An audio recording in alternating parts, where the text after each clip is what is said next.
Une femme noire perd son emploi après avoir sauvé la vie d'un millionnaire blessé.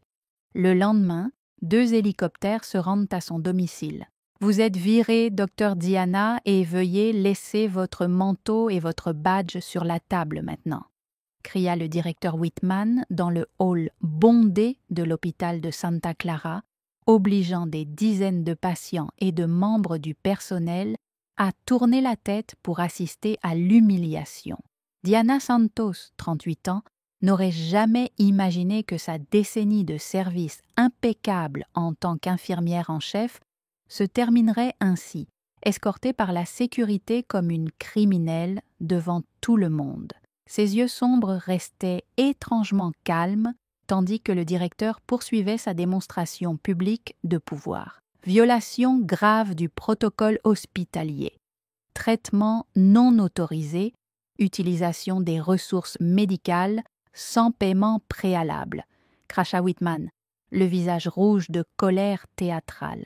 Les gens comme vous doivent apprendre à connaître leur place dans cette institution. Des gens comme toi. Diana connaissait bien le venin derrière ces mots. Au cours de ces 10 années là-bas, elle avait entendu les murmures dans les couloirs, vu les regards noirs, ressenti le poids des promotions refusées. « Directeur Whitman », répondit fermement Diana en retirant sa blouse blanche immaculée. « J'ai sauvé la vie d'un homme hier soir. Un homme qui est arrivé ici en sang, à moitié conscient, sans papier d'identité, sans assurance maladie. » Whitman l'interrompit en frappant le comptoir de sa grosse main. « Pas de carte de crédit, pas d'assurance maladie. Et vous avez gaspillé de précieuses ressources hospitalières pour des indigents. » Le flashback survint rapidement et vivement. Irrepete Mundremani. La veille, Diana terminait son service lorsque les portes automatiques s'ouvrirent. Un homme entra en titubant, ses vêtements déchirés et ensanglantés, son visage couvert de boue et de sang. Il s'effondra sur le sol avant que quiconque puisse réagir. « S'il vous plaît, aidez-moi » furent ses seuls mots avant de perdre connaissance. La réceptionniste de nuit, Patricia, une blonde aux ongles longs, plus intéressée par son téléphone portable que par les patients, ne se leva même pas. Pas d'assurance, pas de traitement, ce sont les règles. Diana n'hésita pas.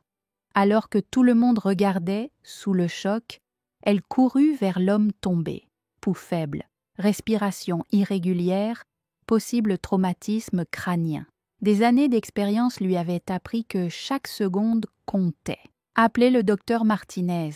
Préparez la salle d'urgence 3, ordonna-t-elle en commençant les premiers secours. Mais docteur Diana, les règles, protesta Patricia.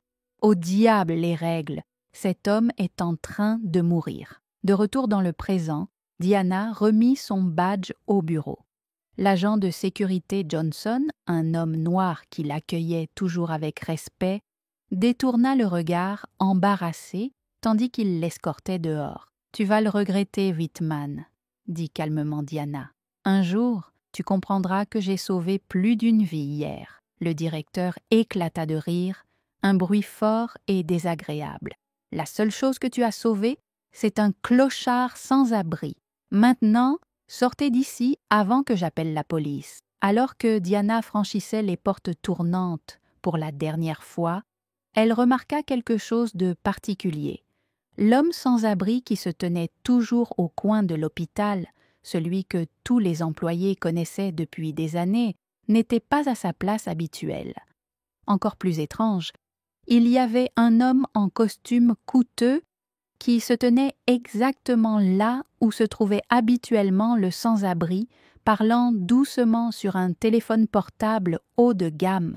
Ce que personne dans cet hôpital n'aurait pu imaginer, c'est que le sans-abri que Diana avait sauvé portait au poignet une montre Patek Philippe de 300 000 $ cachée sous la boue et le sang, et qu'à ce moment précis, alors que Diana était humiliée publiquement, une mobilisation sans précédent était déjà en cours. Si cette histoire d'injustice et de préjugés vous a ému, abonnez-vous à la chaîne pour découvrir comment une seule nuit de compassion a pu complètement renverser la situation sur la structure du pouvoir dans cet hôpital d'élite. Le soleil du matin brûlait sans pitié lorsque Diana arriva à la maison, encore en train de traiter la violence de l'humiliation qu'elle venait de subir. Le modeste quartier de Riverside contrastait brutalement avec le quartier huppé où se trouvait l'hôpital de Santa Clara. Mais c'est là, assise dans sa modeste cuisine, que Diana prit une décision qui allait changer le cours de cette histoire. 3 appels manqués provenant d'un numéro inconnu s'affichaient sur son téléphone portable.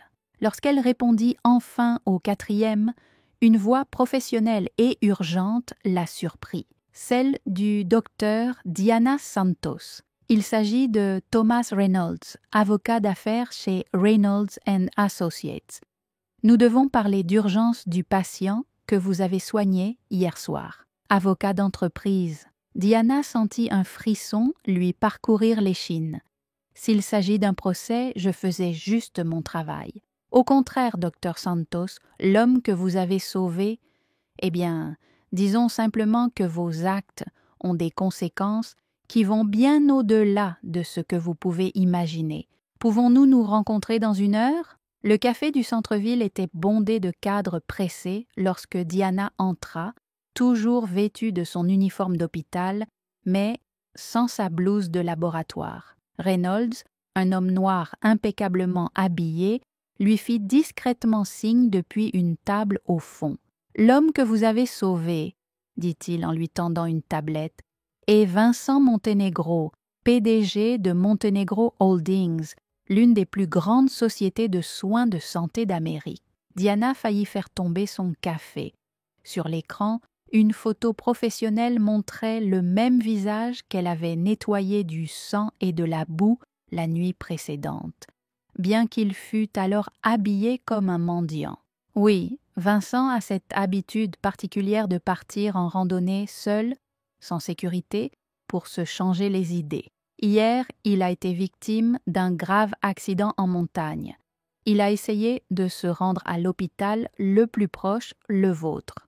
Pendant ce temps, à l'hôpital de Santa Clara, Whitman savourait son moment de pouvoir. Il avait convoqué une réunion d'urgence avec tout le personnel. Voici un exemple de ce qui se passe lorsque les employés oublient leur place. Diana Santos a été licenciée pour avoir violé nos politiques. J'espère que tout le monde comprend le message. Patricia, la réceptionniste, applaudit discrètement. Le docteur Martinez, le seul latino du personnel médical, resta silencieux, les poings serrés sous la table. Ce que Whitman ne savait pas, c'est qu'à ce moment précis, des caméras de sécurité étaient de consulter. Des courriels internes étaient examinés. Une enquête silencieuse mais dévastatrice commençait à prendre forme. « Docteur Santos » poursuivit Reynolds, « le Montenegro est furieux, pas contre vous, contre l'hôpital. Il m'a tout raconté. Comment il a été traité, comment vous avez risqué votre carrière pour le sauver et comment Whitman vous a humilié publiquement aujourd'hui. » Diana sentit les larmes lui monter aux yeux. « J'ai seulement fait ce qui était juste, et c'est exactement pour cela qu'il veut vous aider. Mais nous devons agir de manière stratégique.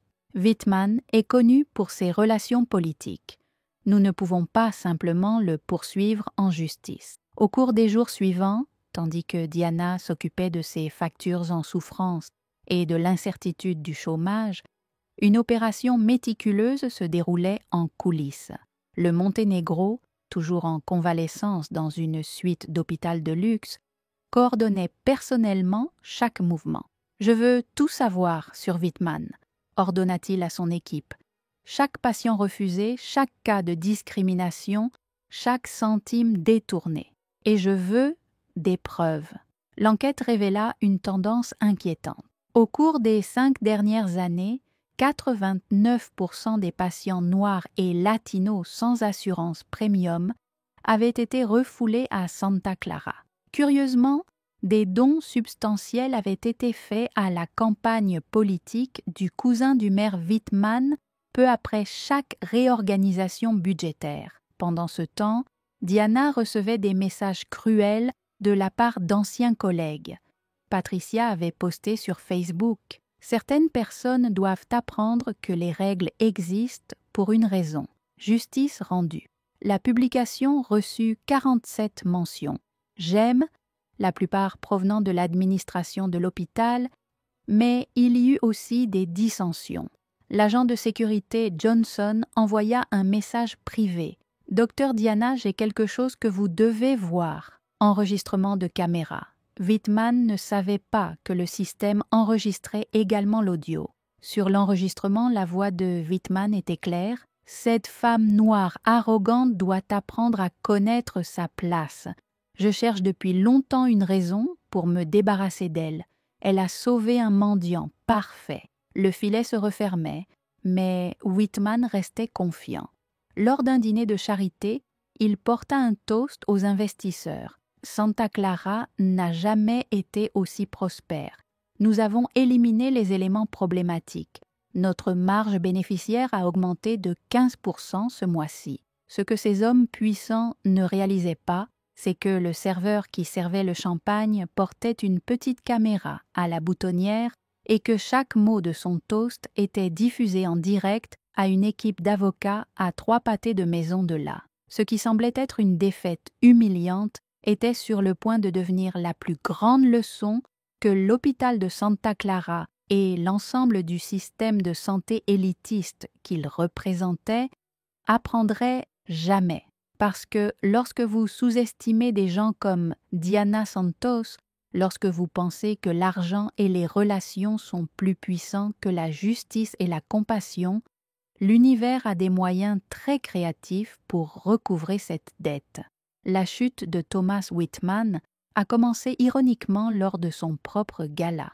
La salle de bal de l'hôtel Metropolitan scintillait de cristal et de champagne, célébrant le directeur de l'année pour la 4e année consécutive. Whitman circulait parmi les sponsors et les politiciens, célébrant le succès de l'hôpital Santa Clara. « Mesdames et messieurs, » dit-il en levant son verre, « l'hôpital de Santa Clara a enregistré des bénéfices records ce trimestre.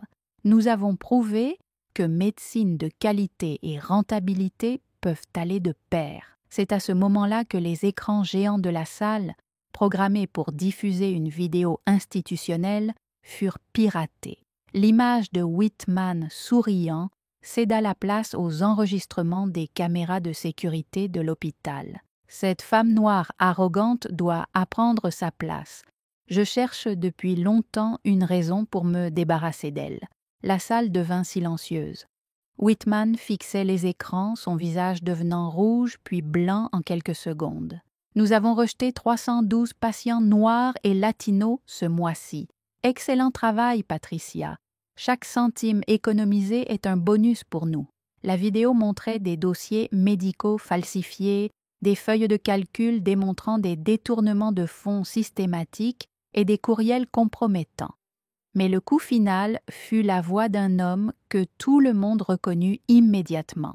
« Je m'appelle Vincent Montenegro », résonna la voix enregistrée dans la salle. « Le 15 de ce mois, on m'a refusé l'admission à l'hôpital de Santa Clara après avoir subi un grave accident. Sans le courage du docteur Diana Santos, qui a risqué sa carrière pour me sauver, je serais mort. » Whitman tenta de courir vers les sorties, mais trouva des agents fédéraux bloquant toutes les portes. Le député Harrison, un homme noir qui avait enquêté sur des cas de discrimination tout au long de sa carrière, s'approcha avec une satisfaction à peine dissimulée. « Thomas Whitman, vous êtes en état d'arrestation pour fraude, discrimination institutionnelle et détournement de fonds publics. » Alors que les menottes claquaient autour de ses poignets, Whitman vit Diana entrer dans le hall. Elle portait un élégant costume bleu marine, accompagné de Montenegro et d'une équipe d'avocats. « Toi, Whitman, » cracha-t-il, « tu as planifié toute cette affaire. » Diana s'approche calmement. « Non, directeur Whitman, c'est vous qui avez planifié tout ça. Je me suis contenté de le documenter. » Montenegro ajouta « Vous savez ce qui est ironique. Mon entreprise vient d'acquérir l'hôpital Santa Clara.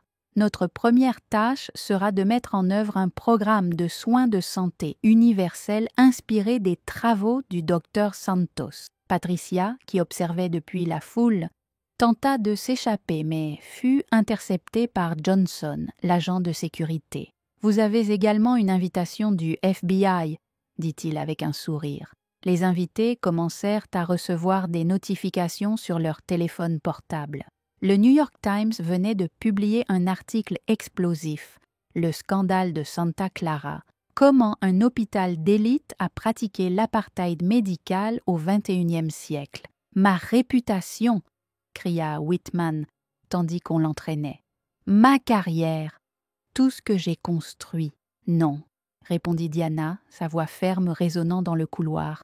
Tout ce que vous avez volé aux patients qui avaient besoin de soins, aux professionnels qui méritaient le respect, à une communauté qui vous faisait confiance. Le maire, cousin de Whitman, tenta de s'éclipser discrètement mais fut entouré par les journalistes. « Monsieur le maire, est-il vrai que votre campagne a reçu 2,3 millions de dollars de dons de l'hôpital Santa Clara, coïncidant avec l'augmentation des refus de patients? » Dans sa suite de luxe, Montenegro regardait les informations avec le sourire. « Cher Santos, dit-il au téléphone, tu viens de sauver bien plus que ma vie.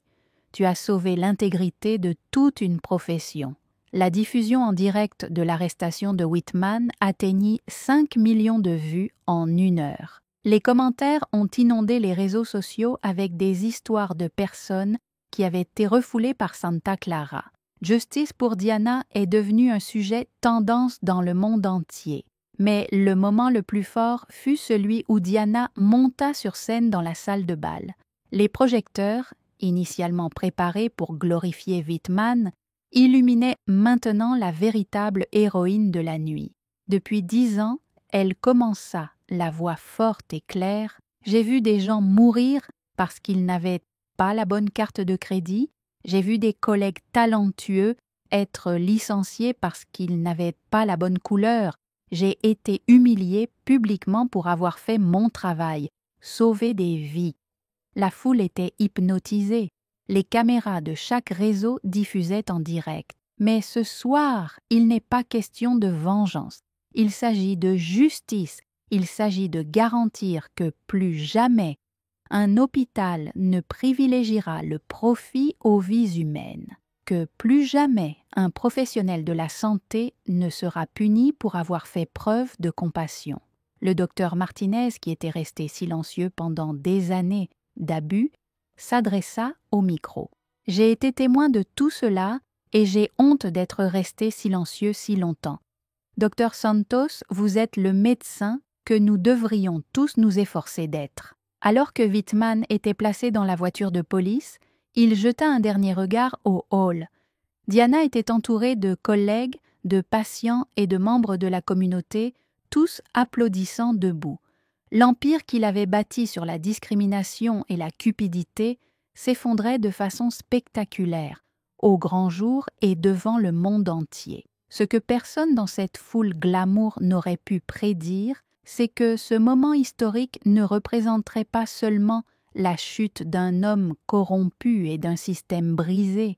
L'onde de choc de cette révélation se propagerait à travers le pays, forçant une refonte complète des pratiques discriminatoires dans les hôpitaux d'élite et inspirant une nouvelle génération de professionnels de la santé à placer la compassion au-dessus du profit, prouvant que, parfois, un seul acte de courage peut réécrire l'avenir de millions de personnes. 6 mois plus tard, l'ancien bâtiment de l'hôpital de Santa Clara avait subi une transformation aussi radicale que la vie de ceux qui le fréquentaient. Là où se trouvait autrefois une plaque dorée avec un blason élitiste, on voyait maintenant un panneau moderne. Diana Santos Health Center, Universal Care. Diana parcourait les couloirs entièrement rénovés, s'arrêtant pour discuter avec des patients qui n'auraient jamais pu se permettre un traitement dans d'autres hôpitaux. Son nouveau poste de directrice médicale s'accompagnait d'un salaire à 7 chiffres. Mais le véritable salaire résidait dans les yeux reconnaissants des personnes qui recevaient enfin des soins dignes. Dr Santos, appela Johnson, maintenant chef de la sécurité avec le triple de son salaire précédent. La liste d'attente pour les rendez-vous compte déjà plus d'1 millier de personnes. Il semble que la nouvelle de notre programme de soins gratuits se soit répandue rapidement. Diana sourit. Super, c'est exactement ce que nous voulons. À la réception, où Patricia rejetait autrefois les patients avec une joie cruelle, travaillait désormais Maria Gonzalez, une infirmière bilingue qui avait été renvoyée de Santa Clara pour ne pas s'intégrer. Elle traitait chaque personne avec le même respect, quelle que soit son apparence ou son compte en banque. Le docteur Martinez, promu chef du service des urgences, s'approcha avec une tablette. « Diana, nous venons de recevoir un autre don anonyme. 5 millions cette fois. » Les donateurs anonymes étaient en réalité d'anciens sponsors de l'hôpital Santa Clara, désireux de redorer leur blason après le scandale. Monténégro veillait à ce que chaque centime soit traçable et public. Pendant ce temps, dans une cellule fédérale à 300 km de là, Thomas Wittmann découvrait le véritable sens de l'humiliation. Condamné à 15 ans de prison pour fraude, discrimination et détournement de fonds, il nettoyait désormais les toilettes de la prison. Ironiquement, c'était le seul emploi disponible pour quelqu'un qui n'avait aucun contact dans le système pénitentiaire. « Wittmann !» cria un garde. « Des visiteurs pour vous !» dit-il, dans l'espoir d'un contact avec le monde extérieur. Wittmann se précipita vers la salle de visite. Son cœur se serra lorsqu'il vit qui était là.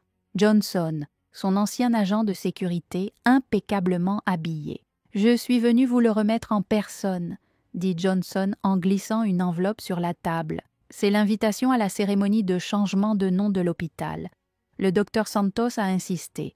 Vous savez, à l'intérieur. Il y avait une photo du nouvel hôpital et un article du New York Times. Une ancienne infirmière discriminée transforme un hôpital d'élite en un modèle national de soins de santé universels. L'ex-femme de Wittmann avait demandé le divorce la première semaine après son arrestation. Ses enfants avaient légalement changé de nom de famille. Son cousin, le maire, avait démissionné après le scandale de corruption. Tous ses amis influents s'étaient volatilisés. Vous savez ce qui est le plus ironique ? Johnson a poursuivi. Le docteur Santos a sauvé la vie de l'homme qui allait tout changer. Si vous l'aviez traité avec respect, vous seriez encore dans votre luxueux cabinet. Lors de la cérémonie d'ouverture du centre Diana Santos, le Monténégro est monté sur scène. Il y a 1 an, cette femme m'a sauvé la vie sans savoir qui j'étais, sans se soucier de mon statut ou de mon compte bancaire. Aujourd'hui, grâce à elle, des milliers de vies seront sauvées chaque année. L'auditorium a éclaté en applaudissements. Diana, vêtue d'un élégant uniforme de médecin conçu spécialement pour elle, est montée sur scène sous les projecteurs qui avaient autrefois éclairé l'arrogance de Wittmann. « Quand j'ai été renvoyée, » commença-t-elle, sa voix résonnant dans la salle bondée, « je pensais que c'était la fin. Mais j'ai découvert que parfois l'univers a besoin de nous sortir du mauvais endroit pour nous mettre exactement là où nous devrions être. » Au premier rang, sa mère pleurait de fierté. À ses côtés, des représentants d'hôpitaux de tout le pays prenaient des notes. Le modèle Diana Santos était déjà à l'étude pour une mise en œuvre nationale. La véritable révolution dans le domaine des soins de santé, poursuivit Diana, ne se produit pas dans les salles de conseil d'administration. Elle se produit lorsque nous décidons que chaque vie a la même valeur, quel que soit le solde bancaire. 6 caméras de différents réseaux diffusaient en direct. Le hashtag #modèle Diana Santos était en tendance dans le monde entier. Les universités se disputaient le droit d'inviter Diana à donner des conférences. Sa biographie était déjà en cours d'écriture par un auteur à succès. Patricia, l'ancienne réceptionniste, travaillait désormais comme caissière dans une pharmacie de banlieue. Chaque fois qu'elle voyait Diana à la télévision, elle changeait de chaîne. Ses messages cruels avaient été publiés et étaient devenus viraux, exemple parfait de la façon dont il ne faut pas traiter les êtres humains. Le moment le plus fort fut l'annonce par Diana du programme complet de bourse d'études pour les étudiants en médecine noire et latino. Personne ne sera jamais empêché de sauver des vies à cause de la couleur de sa peau ou du code postal où il est né. Le Monténégro s'est approché du micro. J'ai le plaisir d'annoncer que Monténégro Holdings fait un don de 100 millions de dollars pour étendre ce modèle à 5 autres villes.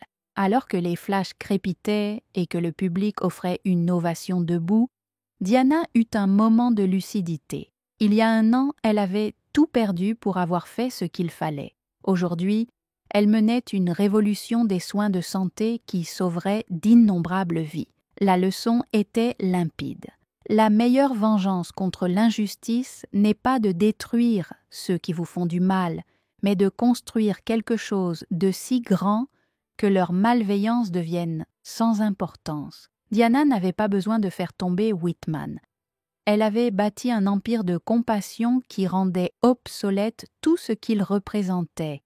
Ainsi, tandis que Thomas Whitman pourrissait dans sa cellule, comptant les jours d'une peine qui semblait interminable, Diana Santos était devenue un symbole international de la véritable grandeur née de la compassion. Parfois, être renvoyé pour avoir fait ce qu'il fallait n'est que l'univers qui vous prépare à quelque chose d'infiniment plus grand.